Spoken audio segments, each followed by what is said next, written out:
Olá, graça e paz, tudo bom com você? Satisfação poder estar aqui mais uma vez com vocês para que a gente possa estudar mais um assunto bíblico, tendo como norte a Confissão de Fé de Westminster. Hoje nós estudaremos o capítulo 31 da Confissão de Fé. É um capítulo que trata a respeito dos sínodos e concílios da Igreja Presbiteriana. Mas eu quero começar essa aula perguntando assim: você sabe que existem várias denominações, né? Cada uma com o seu próprio nome. Então, você tem a Igreja Congregacional, você tem a Igreja Episcopal, por exemplo. Você sabe por que essas igrejas têm esses nomes? Você sabe por que a igreja congregacional é chamada assim? Por que a igreja episcopal é chamada assim? Bem, a igreja congregacional é chamada de congregacional por conta de sua forma de administração, ou seja, por conta de sua forma de governo. Esta é uma igreja cujo governo pertence à igreja como um todo. Cada irmão participa de forma direta do governo, da administração da igreja. A igreja episcopal é assim chamada também por conta da forma de sua administração. Ou seja, essa é uma igreja governada por um bispo. A palavra episcopal vem da língua grega episkopos, que é bispo em português. Então, o bispo é aquele que governa a igreja, aquele que tem autonomia sobre a igreja, autoridade sobre a igreja. Daí o nome episcopal. Algumas igrejas, embora não tenham esse nome, mas elas têm essa forma de governo. Por exemplo, a Igreja Batista, ela não é chamada de igreja congregacional, é chamada de Igreja Batista, mas a forma de governo dela é congregacional. A Igreja Católica, por exemplo, a Igreja Assembleia de Deus e as demais igrejas pentecostais, embora não tenham o nome de episcopal, todas elas têm o governo episcopal, todas elas, né? Então, essas duas igrejas, congregacional e episcopal, são assim chamadas por conta da forma de governo delas, né? No caso da igreja congregacional, porque o governo está nas mãos de todos os membros. Na igreja episcopal, ela é assim chamada porque o governo está nas mãos de um único bispo. E aí eu lhe pergunto, você sabe por que a igreja presbiteriana é assim chamada? Você sabe por que a igreja presbiteriana recebe esse nome? Você sabe? Né? Então, de certa forma, vamos falar sobre isso no estudo que teremos hoje, tá bom? Então, na verdade, o título de nossa aula hoje é Dos Sínodos e Concílios. Esse é o título de nossa aula, dos Sínodos e Concílios. Então, vamos observar aqui alguns pontos, não sei, 3 pontos talvez, ou 4 pontos, não lembro aqui, uns 3 pontos. Então, primeiramente aqui, nós queremos saber o que são sínodos ou concílios, né? Então, o que é isso aí? Então, a Confissão de Fé, tratando dos sínodos ou concílios, diz assim: para melhor governo e edificação da igreja, deverá haver as assembleias comumente chamadas sínodos ou concílios. Pertence aos pastores e outros presbíteros das igrejas particulares criar tais assembleias e reunir-se nelas quantas vezes julgarem útil para o bem da igreja, né?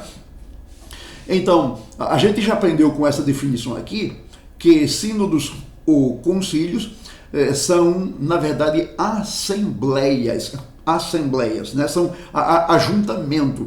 Agora, assembleias, o ajuntamento de quem? Quem é que pertence a essas assembleias? No caso de sínodos e concílios, que são chamados de assembleias, são pastores e outros presbíteros, né? Então, são eles que são os membros dessas assembleias. Então, aprendamos isso. Sínodos ou concílios são assembleias de pastores reunidos para tratarem de assuntos referentes à igreja. A Escritura realmente fala sobre estas assembleias de pastores e presbíteros. Por exemplo, em Atos capítulo 15, versos 2, 4 e 6, a gente podia ler Atos capítulo, o capítulo 15 todo. Eu até sugiro a você que você lê o capítulo todo, o capítulo 15 todo de Atos, e não apenas essa passagem que eu estou citando aqui, tá? Então, eu não tenho tempo de citar o capítulo todo, então eu reservei esses 3 versículos, 2, 4 e 6, mas você deve em casa ler o capítulo 15 todo para você ver o contexto. Aí nesses versos que eu citei, dizem assim: tendo havido da parte de Paulo e Barnabé contenda e não pequena discussão com eles, resolveram que esses dois e alguns outros dentre eles subissem a Jerusalém aos apóstolos e presbíteros com respeito a esta questão. Tendo eles chegado a Jerusalém, foram bem recebidos pela igreja, pelos apóstolos e pelos presbíteros, e relataram tudo o que Deus fizera com eles. Então se reuniram os apóstolos e os presbíteros para examinar a questão.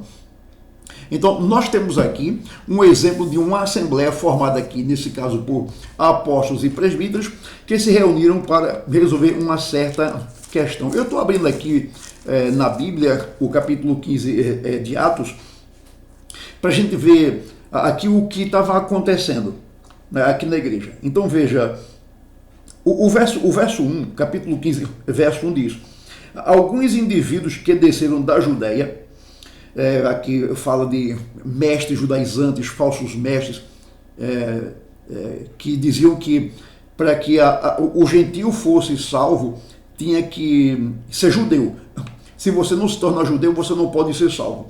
Então, esses falsos mestres chegaram na igreja de Antioquia e diziam o seguinte: se não vos circuncidardes segundo o costume de Moisés, não podeis ser salvos. Né? Então, esse é o contexto.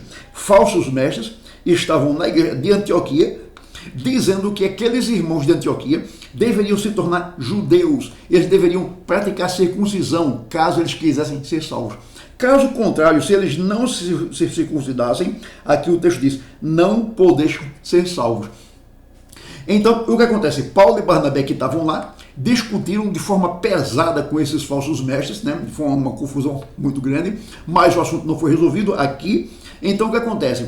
Aí eles foram para Jerusalém, juntamente com outros irmãos, para se encontrar com os apóstolos e presbíteros para discutir a questão, né? Então, aqui nós temos um exemplo de uma assembleia de pastores, de presbíteros, que se reuniu para discutir uma questão teológica,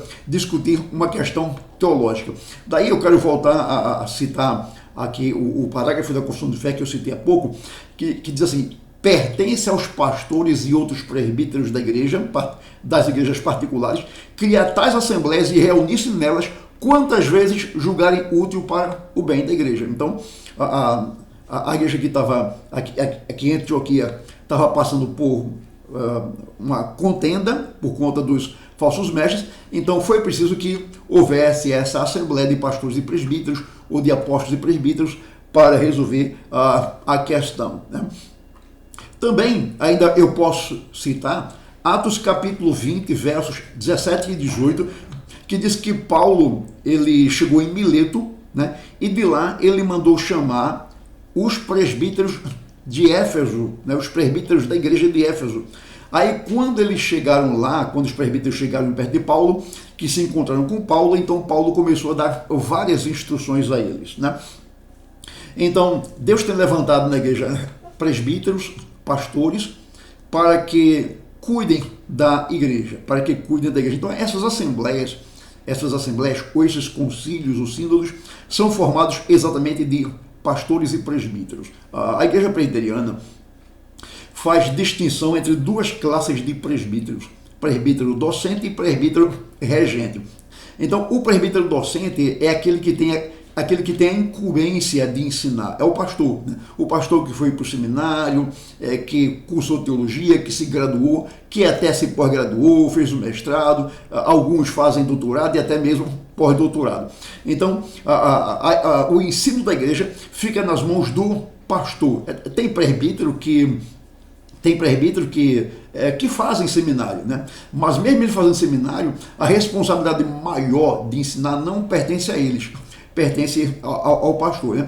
Então, na igreja presbiteriana, nós temos o presbítero docente, que é o pastor, é aquele que tem a incumbência realmente de ensinar, e tem o presbítero regente. O presbítero regente é aquele presbítero que não é o pastor. Então tem o pastor e tem os presbíteros. Então aqueles presbíteros são chamados de presbíteros regentes, que tem que conhecer também a doutrina, que tem que saber ensinar também, que é para, numa necessidade, numa ausência do pastor, esses presbíteros substituírem bem o pastor da igreja, ensinando bem a palavra de Deus. Então o presbítero não pode ser um homem leigo, não pode.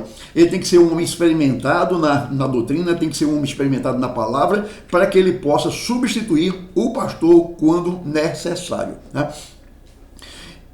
Então, veja bem, uma vez que a igreja presbiteriana ela é composta em seus sínodos e concílios de presbíteros regente e docente, é daí que vem o nome presbiteriana, é daí que vem o nome presbiterianos. Então, por que nossa igreja é chamada de igreja presbiteriana? Exatamente porque a sua forma de administração ou sua forma de governo está nas mãos dos presbíteros docentes e regentes. Lembre-se, presbítero docente é o pastor, presbítero regente é o outro presbítero que não é pastor, tá? Então, é por isso que a nossa igreja recebe esse nome. Presbiteriana, o que é isso, igreja presbiteriana, né? Ela é assim chamada por conta de sua forma de governo, porque quem governa na igreja presbiteriana não é o pastor. Quem governa na igreja presbiteriana é o pastor com os presbíteros, e como o pastor também é um presbítero, então são os presbíteros que governam a igreja presbiteriana. E a igreja presbiteriana do Brasil, a IPB, tem 4 concílios, e todos estes concílios são compostos de presbíteros, docentes e regentes. Quais são os concílios da igreja presbiteriana? Como já falei, são 4 concílios. Aí nós temos conselho de igreja local. Então esse é o primeiro concílio da igreja presbiteriana. É o conselho de igreja local. O conselho de uma igreja local é composto do pastor e dos presbíteros de uma igreja local definida. Ou seja, o conselho governa uma única igreja local, a não ser com uma ou outra exceção. Geralmente o conselho ele dirige apenas uma igreja local. Então esse conselho deve se reunir no mínimo de 3 em 3 meses, ou seja, esse conselho deve ter no ano 12 reuniões. Então se reúne de 3 em 3 meses, tem 12 reuniões. Via de regra, os conselhos nunca se limitam a isso. Geralmente eles têm muitas reuniões, né? Muitas reuniões. Então o conselho deve ter no mínimo, como eu já falei, 12 reuniões durante o ano. Então, explicando isso aqui. No caso aqui, eu sou pastor da igreja presbiteriana em Jaboatão. E comigo eu tenho os presbíteros que me ajudam. Então, eu, juntamente com esses presbíteros, que nesse caso aqui, os meus presbíteros hoje são o presbítero Manuel, o presbítero Jean e o presbítero Paulo. Então, eu, juntamente com esses presbíteros, formamos o conselho da igreja, nós governamos a igreja, nós administramos a igreja. Então nós administramos uma igreja local. Nós não administramos outras igrejas, a não ser que sejam congregações nossas, ou a não ser que uma certa igreja, por alguma razão, se submeta à nossa liderança por estar sem presbítero e sem pastor de lá. Mas, via de regra, o conselho governa uma igreja local. Então, os presbíteros de Jaboatão, juntamente com o pastor, governam a igreja local de Jaboatão. Então, quando vocês, por exemplo, ouvirem assim, vai haver reunião do conselho, ou então o conselho se reuniu, né? Então, lembre-se, o conselho é o pastor, juntamente com os outros presbíteros, que se reúnem para tratar de assuntos referentes à igreja, tá? O outro concílio da igreja é o presbitério. Então, o que é o presbitério? O presbitério é uma assembleia de presbíteros, né, pastores e presbíteros regentes e docentes. O presbitério é uma assembleia de presbíteros que tem jurisdição de certo número de igrejas, né, e se compõe dos pastores e de presbíteros de cada igreja de sua jurisdição, né? Então, Por exemplo, aqui na nossa região, né? Então nós temos a Igreja Presbiteriana de Jaboatão, temos a Igreja Presbiteriana de Areias, por exemplo, a Igreja Presbiteriana de Tijipió, a Igreja Presbiteriana de Moreno, por exemplo. Então essas igrejas nesse território formam um presbitério. Então um presbitério é uma assembleia de pastores e presbíteros, né, dentro de uma determinada região, né?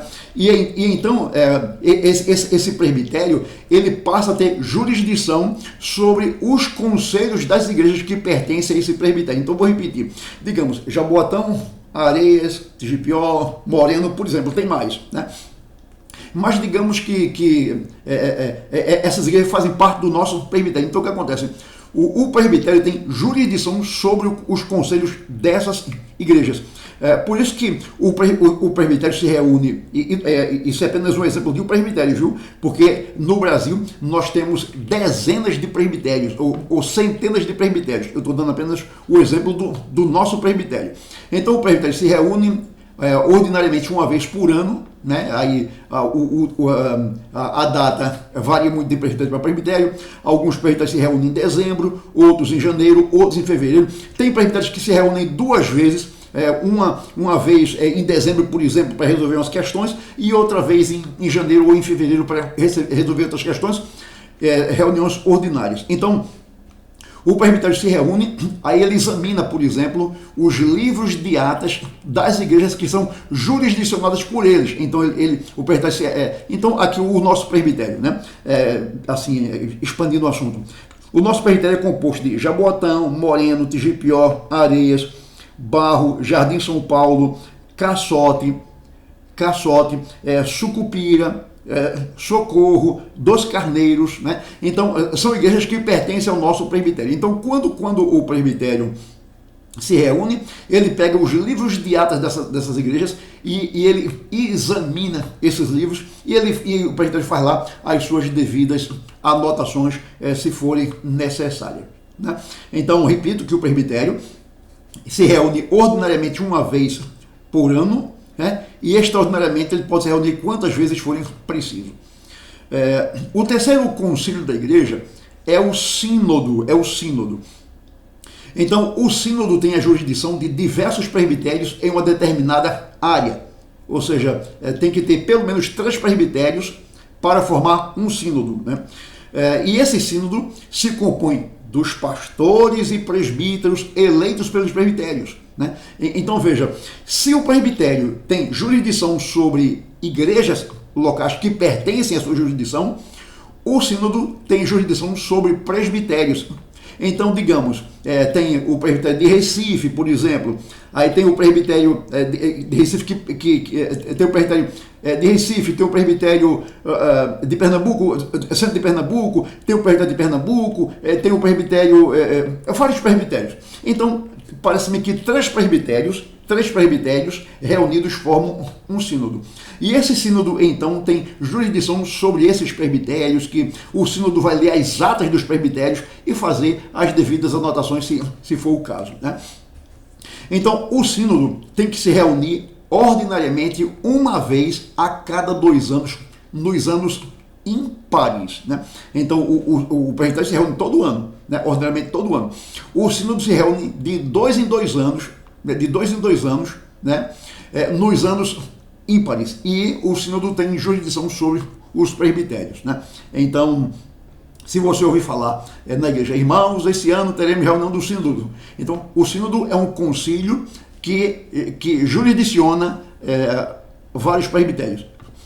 E o último concílio da igreja é chamado de Supremo Concílio, né? Então, o Supremo Concílio tem jurisdição de todas as igrejas presbiterianas em todo o território nacional e se compõe de pastores e presbíteros eleitos pelos presbitérios. O Supremo Concílio então, veja bem, enquanto que o Conselho da Igreja jurisdiciona uma igreja local, o sínodo jurisdiciona algumas igrejas locais, o sínodo jurisdiciona presbitérios, o Supremo Concílio jurisdiciona todas as igrejas presbiterianas, onde quer que elas existam. Então, todas as igrejas presbiterianas estão debaixo do Supremo Concílio. E o Supremo Concílio deve se reunir de forma ordinária, de 4 em 4 anos, né, de 4 em 4 anos, nos anos pares. Os sínodos se reúnem de 2 em 2 anos nos anos ímpares. O Supremo Concílio se reúne de 4 em 4 anos nos anos pares. O presbitério se reúne todos os anos, ordinariamente, né, uma vez por ano, e o Conselho da Igreja se reúne várias vezes por ano, desde que tenha 12 reuniões ao ano. Espero que isso esteja esclarecido, né, que eu não tenha complicado a explicação, mas eu espero que eu tenha sido claro na explicação, tá bom? O segundo ponto da nossa aula é sobre a competência dos sínodos ou concílios. Então, uma vez que os concílios, né, se reúnem para tratar de assuntos da igreja, então qual é a competência deles? Para que eles se reúnem? Qual é a competência desses concílios? Então, a Confissão de Fé diz que coloca aqui pelo menos 3 pontos a respeito da competência dos sínodos e concílios. Então, a Confissão de Fé diz: aos sínodos e concílios competem 3 coisas, pelo menos. Primeiro, decidir ministerialmente controvérsias quanto à fé e casos de consciência. Então, se a igreja está tendo algum problema de doutrina, por exemplo, digamos que surgiu em alguma igreja uma discussão sobre a Trindade. Alguém na igreja não está conseguindo crer na Trindade e está fazendo muita discussão. Então, o conselho da igreja local pode chamar esse irmão e tratar do assunto com ele. Ou se esse é um assunto que a igreja não está podendo resolver, então vem o presbitério, por exemplo, o presbitério e ajuda nessa questão. Isso pode ir para o sínodo e pode ir também para o Supremo Concílio. Então, os concílios, eles têm a competência de decidir ministerialmente controvérsias, né? Controvérsias quanto à fé e casos de consciência, né? Então, se uma determinada doutrina não está sendo, não está conseguindo ser resolvida numa instância, então há outras instâncias onde o assunto possa ser resolvido.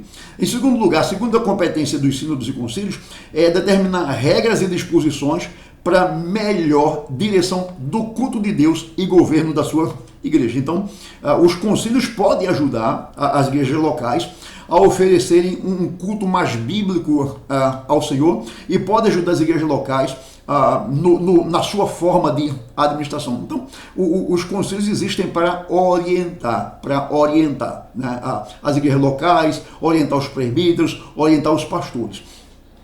E também os concílios existem, a competência deles é de receber queixas em caso de má administração e autoritativamente decidir essas questões, né?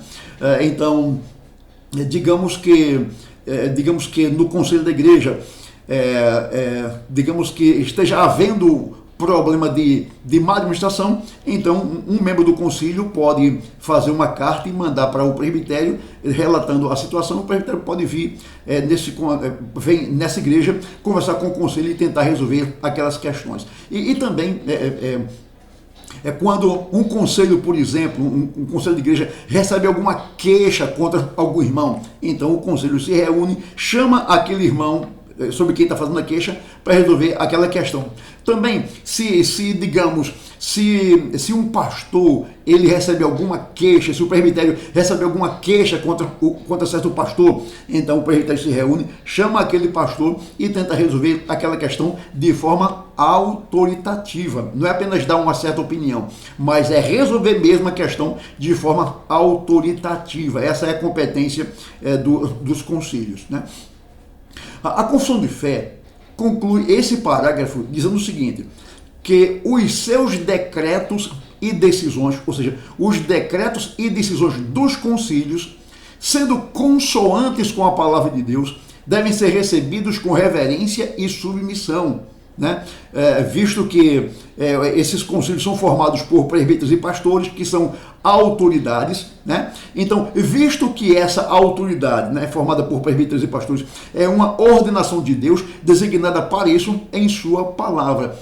Então, lá em Romanos capítulo 13, Paulo diz que todo homem esteja sujeito às autoridades. Essas autoridades aí estão no âmbito civil e também no âmbito militar, no âmbito religioso, no âmbito familiar, né? Então, aquele que tem investido de autoridade o está por causa de Deus. Foi Deus que investiu as autoridades com a autoridade que elas têm. Então, por isso que aqueles que estão investidos de autoridade, quando tomam decisões, essas decisões devem ser acatadas. Agora, quando essas decisões estão consoantes com a palavra de Deus, quando elas concordam com a palavra de Deus. É isso que esse artigo diz, olha. Esse artigo diz: os decretos e decisões dos concílios e sínodos sendo consoantes com a palavra de Deus, né? Então esse artigo nos informa que só posso me submeter a um concílio se ele estiver agindo dentro dos padrões bíblicos, se a decisão que o conselho tomou, esteja de acordo com a Bíblia, de acordo com a Bíblia. Então, se alguma decisão tomada por um concílio não está de acordo com a Bíblia, então eu não devo obedecer. Se por alguma razão eu fui penalizado por uma decisão de um concílio e eu não concordo com aquela decisão porque aquela decisão não foi bíblica, aí digamos que eu fui penalizado pelo conselho da igreja. Eu sou membro da igreja e fui penalizado pelo conselho da igreja. Então eu não concordo com aquela decisão porque ela não é bíblica, ela não acompanhou os passos bíblicos, então eu posso recorrer ao presbitério. Se o presbitério não resolver, eu posso recorrer ao sínodo. Se o sínodo não resolver, eu posso recorrer ao Supremo Concílio. Então são as instâncias superiores da IPB que a gente pode recorrer para decidir alguma questão. Então veja, os concílios só podem fazer decretos e tomar decisões baseado na Bíblia. Se as decisões não estiverem baseadas na Bíblia, nós não devemos obedecer. Tá? Por exemplo, quando nós fazemos a profissão de fé dos crentes, né? Então vem um crente, ele participou daquelas catecúmenos, e agora ele vem ao conselho da igreja, ele é interrogado pelo conselho, ele é aprovado para fazer a profissão de fé, aí no dia e hora marcados, ele vem e perante a igreja, entre outras perguntas, o pastor faz a seguinte pergunta para o membro que vai fazer a profissão de fé: você promete mais que, como membro dessa igreja, você vai se submeter à sua disciplina e às autoridades nela constituídas para seu ensino e governo, enquanto forem fiéis às escrituras sagradas? Veja que nós perguntamos isso ao membro da igreja. Você se submete ao conselho da igreja, você se submete ao pastor e aos presbíteros da igreja, enquanto o pastor e os presbíteros forem fiéis às sagradas escrituras?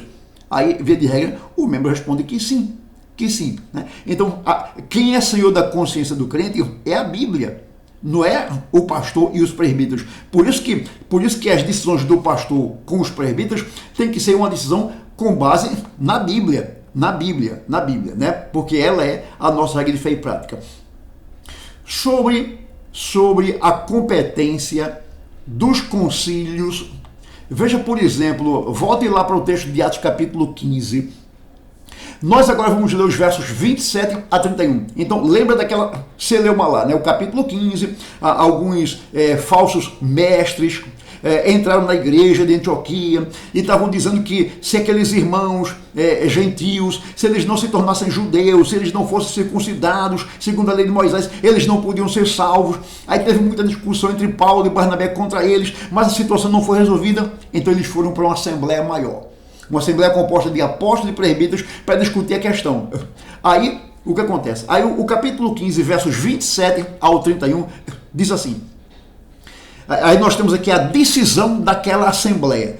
Aí diz: enviamos, portanto, Judas e Silas, os quais pessoalmente vos dirão também estas coisas, pois pareceu bem ao Espírito Santo e a nós não vos impor maior encargo além destas coisas essenciais. Então aqui a gente tem as decisões da Assembleia: que vos abstenhais das coisas sacrificadas a ídolos, bem como do sangue, da carne de animais sufocados e das relações sexuais ilícitas.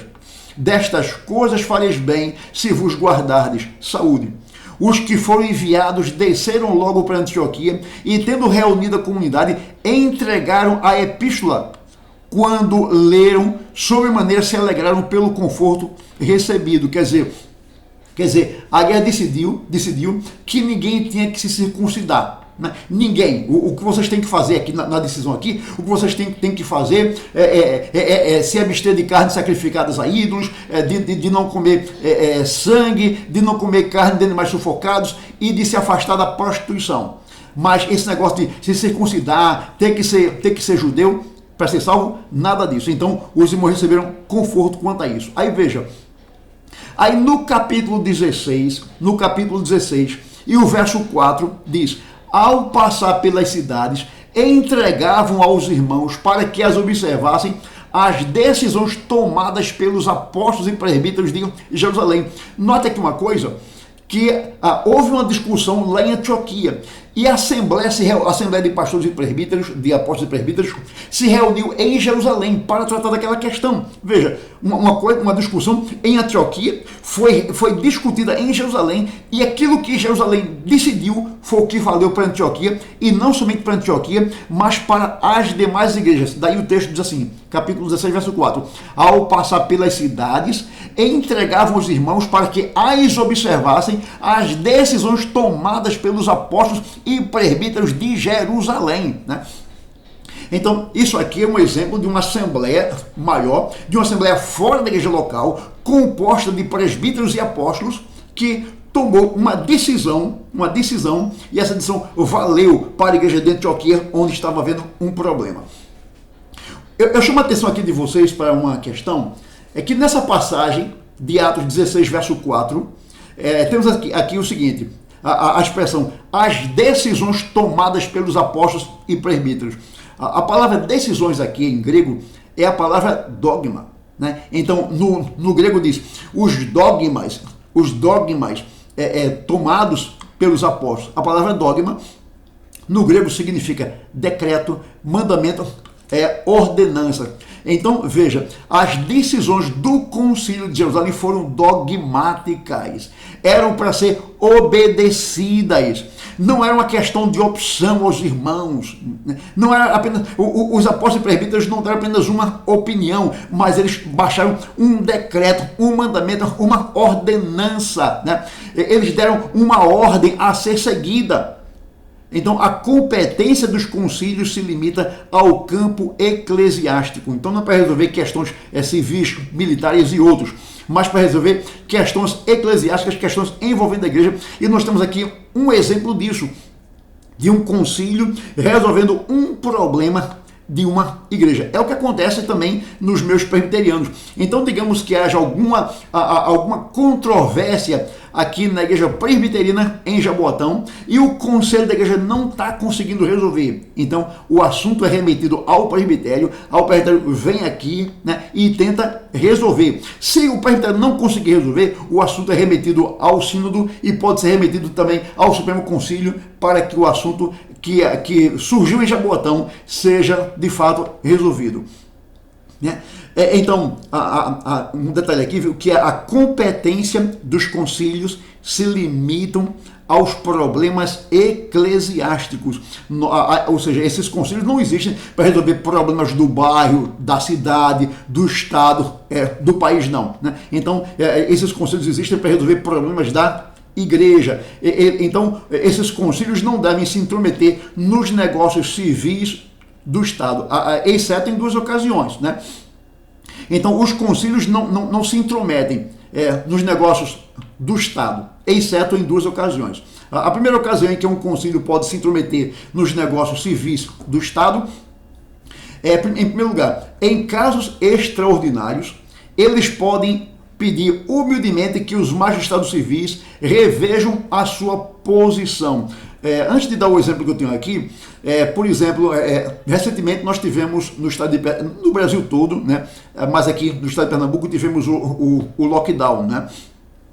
E de sorte que, por conta da pandemia, as igrejas estavam fechadas, não estavam se reunindo presencialmente. Então, muitos pastores, para não deixar os irmãos soltos, eles fizeram transmissão ao vivo pela internet, né? E por conta do lockdown, muitos pastores, os pastores ficaram até proibidos de fazer essas transmissões ao vivo. E então vários pastores mandaram vídeos, né? Pastores e padres também, e até mesmo espíritas, porque eles também foram afetados por isso. Eles mandaram vídeos para o governador do estado, pedindo para que o governador revisse essa posição, para que os irmãos pudessem fazer essas transmissões ao vivo, né? Então, eles fizeram isso de forma humilde, se dirigiram ao governador com humildade, reconhecendo a autoridade do governador em tomar aquelas decisões, mas humildemente se dirigiram ao governador pedindo que eles revissem aquela posição que ele havia tomado. Então, por exemplo, um outro exemplo aqui que eu citei. Quando há uma lei para ser aprovada, que esteja ferindo os princípios morais, éticos e teológicos da Bíblia, então o que acontece? A igreja, através dos seus representantes, pode entrar com um documento junto aos magistrados civis, pedindo que eles não aprovem aquela lei, que eles mudem o teor daquela lei, né, Então, e isso a igreja, através de seus representantes, faz de forma humilde, reconhecendo a autoridade civil. Porém, mesmo quando a igreja humildemente pede que as autoridades revejam essa decisão e as autoridades não reveem essa decisão, então a igreja, se aquela decisão fere a Bíblia, a igreja, ainda que sofra as sanções do Estado, a igreja vai preferir obedecer a Deus do que aos homens. Foi o que Pedro disse, foi o que Pedro e João disseram lá no Sinédrio, né? Quando o Sinédrio disse: vocês estão proibidos de falar no nome de Jesus. E Pedro disse: importa a nós obedecer mais a Deus do que aos homens. Então, se o governo toma uma decisão, apesar da representação eclesiástica, ir lá e conversar com eles e o governo não atender essa decisão, então, nesse caso, a igreja, embora sofra as sanções, ela desobedece à decisão do governo. Então, a primeira ocasião em que a igreja pode se intrometer nos negócios civis é de forma humilde, quando a igreja vai lá através dos seus representantes e pede ao governo que reveja a sua posição. A segunda ocasião em que a igreja, através dos seus representantes, pode ir ao governo é quando o próprio governo convida a igreja para apresentar sua opinião com respeito a assunto. Digamos que o governo esteja discutindo a questão da legalidade do aborto, por exemplo. E então, de repente, o governo convida representantes de igrejas para que eles deem sua opinião sobre aquilo ali. Aí sim, a igreja vai lá através dos representantes e dão sua opinião a respeito daquele assunto, né? Mas fora isso, a competência dos concílios da igreja está no nível eclesiástico e não no nível civil, não no nível do Estado.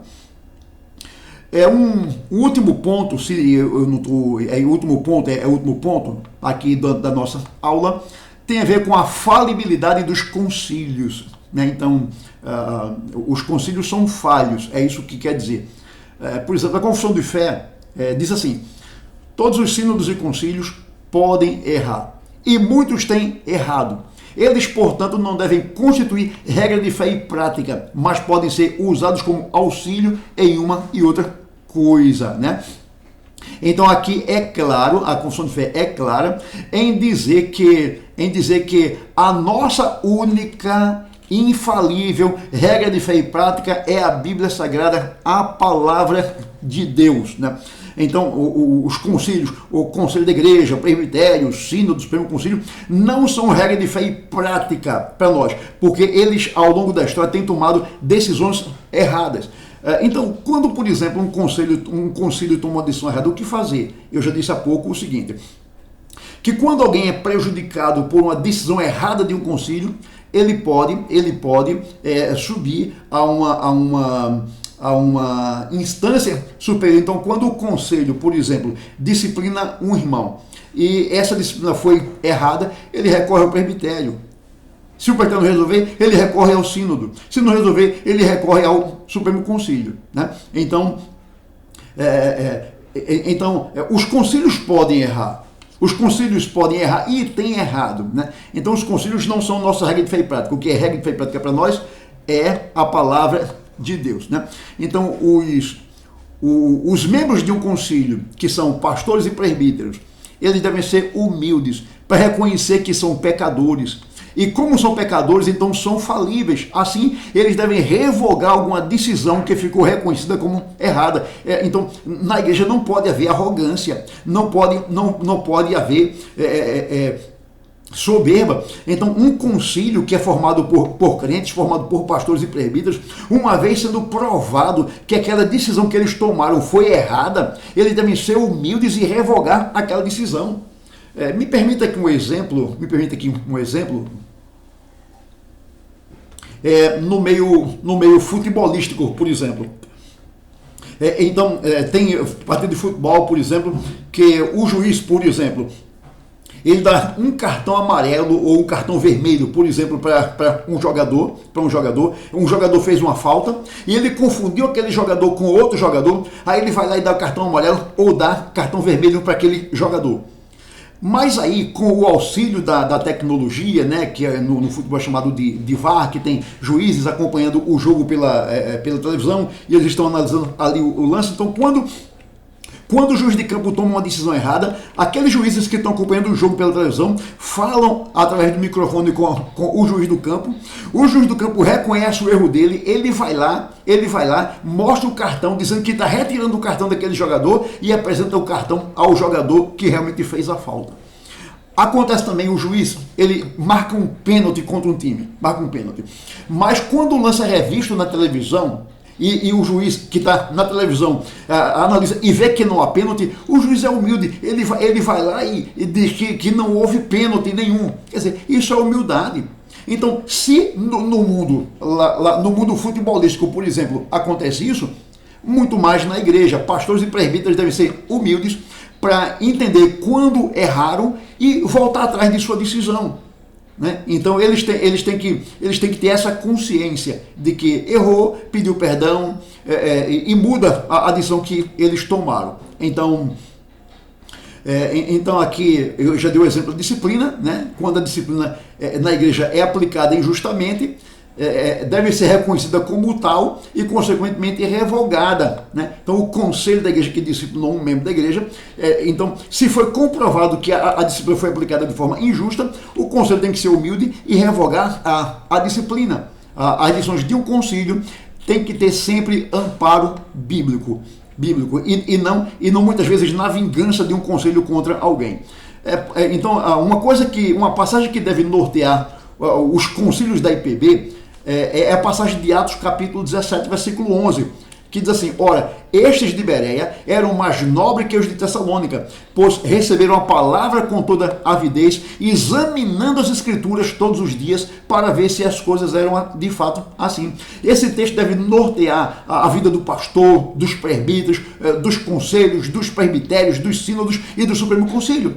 Ou seja, nós devemos examinar as escrituras todos os dias, para que a gente não tome nenhuma decisão errada, nenhuma decisão antibíblica, para que a gente não imponha à consciência dos irmãos nada que não tenha amparo bíblico.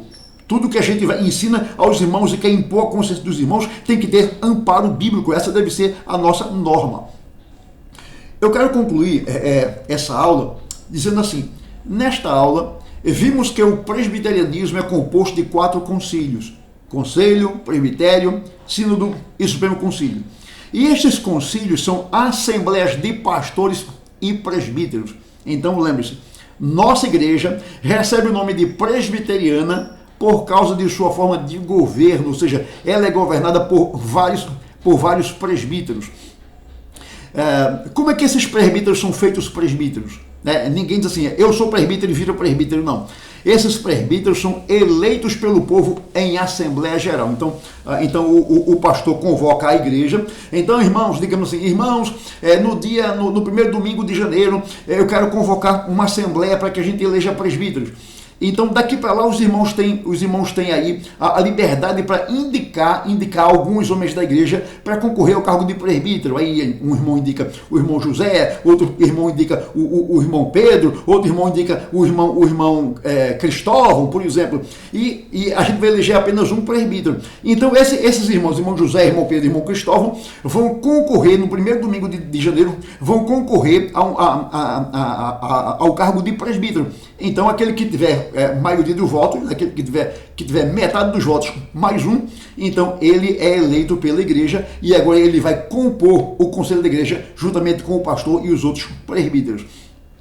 Então, os presbíteros são escolhidos pelo povo de Deus como homens especialmente qualificados para governar a igreja, né? Então, isso aqui pelo menos em tese, né? Os homens que vão ser presbíteros da igreja têm que ser qualificados, têm que ser homens de boa índole, de boa moral, de boa ética, têm que ser homens que conhecem a doutrina da Bíblia, que conhecem a Bíblia, para que sejam então eleitos presbíteros da igreja. A eleição feita pela igreja é apenas uma confirmação externa da vocação interna feita pelo Senhor, ou seja, o Senhor escolhe alguém para ser presbítero e essa escolha que o Senhor fez vai ser confirmada pela eleição da igreja. Aquele irmão que o Senhor escolheu, a igreja vai confirmar através do voto, né? Então, um detalhe aqui é que os presbíteros, embora representantes do povo, eleitos pelo povo, eles não derivam sua autoridade do povo, mas derivam sua autoridade do Senhor da igreja. Daí a necessidade dos membros da igreja terem o máximo respeito pelo pastor e pelos presbíteros da igreja. Então, aquele que hoje é o pastor da igreja e que são presbíteros da igreja, eles estão ali porque o Senhor os colocou ali. São representantes do povo, mas não é porque foi o povo que elegeu que a autoridade que eles têm deriva do povo, não. A autoridade que eles têm deriva do Senhor. Por isso que a igreja deve respeitar, deve ter muito respeito pelo pastor e pelos presbíteros. Isso é importante dizer, porque tem muita gente que não trata o pastor com respeito e não trata também os presbíteros com respeito. Então, pastor e presbíteros são homens de Deus que estão dirigindo a igreja. Eles, uma vez que eles andam de acordo com a Bíblia, governam de acordo com a Bíblia, eles têm que ser alvo do nosso respeito. Bom, irmãos, essa foi nossa aula hoje a respeito dos sínodos e concílios da igreja. Espero que tenha mais ajudado do que complicado. Espero que eu tenha conseguido esclarecer a vocês o que isso significa. Tá bom? Então, um grande abraço, Deus abençoe a todos.